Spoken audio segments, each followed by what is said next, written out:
Emily was only 8 years old when she disappeared. She lived with her parents in an aging apartment complex on the edge of a quiet American town. It was the kind of place where everyone knew each other's names, children played together until sunset, and neighbors rarely locked their doors. One warm Saturday afternoon, Emily grabbed her bicycle and told her mother she was heading outside to play with the other kids. "I'll be back before dinner," she said with a smile. It was the last time anyone saw her alive. As evening turned into night, Emily's mother stepped outside and called her name over and over. There was no answer. She searched the playground, the parking lot, and every corner of the apartment complex.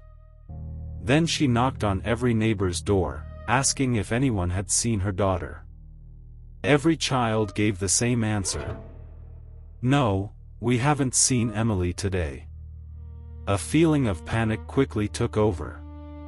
Her parents immediately called 911, and within minutes, police officers arrived.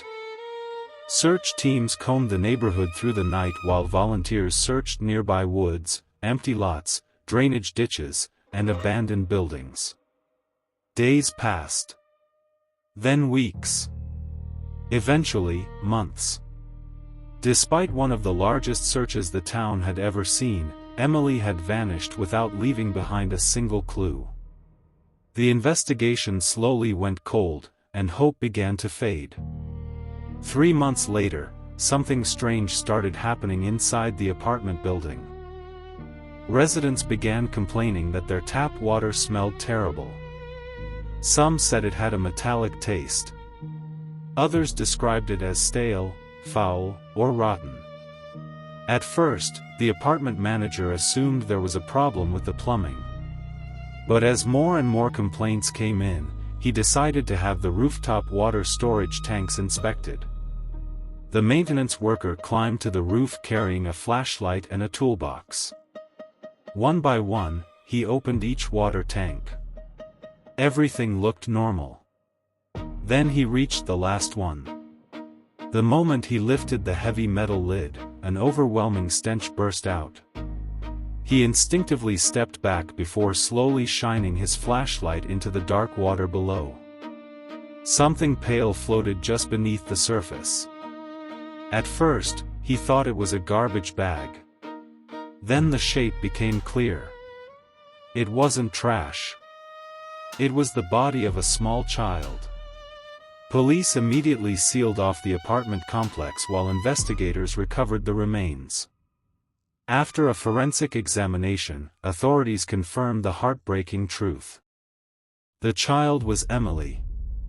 Investigators believed she had somehow wandered onto the roof while exploring. The lid to the water tank had apparently been left open during maintenance. Curious, she likely leaned over to look inside. She lost her balance, fell into the tank, and with no one nearby to hear her cries for help, she drowned. Her body remained hidden inside the water tank for nearly 3 months. But the most disturbing part of the entire tragedy came afterward. For those same 3 months, every family living in that apartment building had unknowingly been drinking, cooking, and bathing with water from that very tank. No one ever forgot what happened in that apartment complex. And even today, whenever someone notices a strange smell or unusual taste in their drinking water, stories like this are enough to make them stop and wonder what might be hiding where no one ever thinks to look.